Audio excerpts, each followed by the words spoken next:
And I will tell you stories from when I was suicidal. I have had 3 suicide attempts. We will talk about all 3.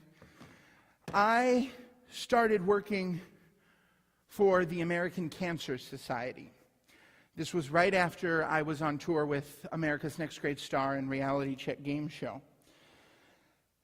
I was in my hotel room in Hershey, Pennsylvania. If you know about American Cancer Society, you know they've got a regional or district headquarters in Hershey, Pennsylvania, and you do like 3 weeks of onboarding there. It was the very first night. I was in my hotel room by myself. It was an old hotel. It smelled musty, and I felt like I had given up on every hope and dream I ever had in my life. I felt like I had given up on entertainment and given up on everything I wanted to be because I took a real job sitting in an office. And, you know, I tell this story because people just don't get it that haven't been there, and I'm happy for you that you don't. But if you want to try to understand what it's like to feel suicidal, I'm going to try and take you there. And I hope that you're never there on your own. But in this situation, I remember sitting on my bed, crying, bawling my eyes out.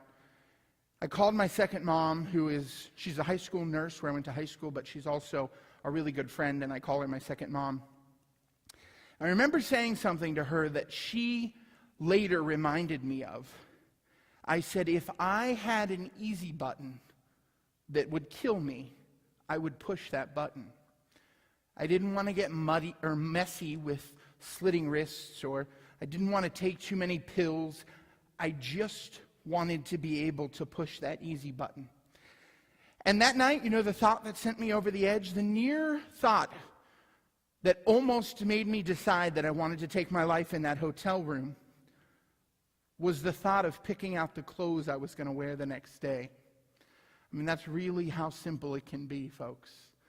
I looked at that closet. My suits for 3 weeks were all lined up, and that was all I could think of. You have to pick an outfit for tomorrow. You're giving up on yourself, and those thoughts kind of festered in my brain. It was horrible, and thankfully B was able to talk me out of it. The next day I went to class, put on a show. Nobody knew anything was wrong. I ended up working at the American Cancer Society for 16 months. Every day I took me back to that easy button. And to this day, I use it in this presentation because it isn't always about, people say, oh, he tried to commit suicide, it's just a cry for help. No, it isn't.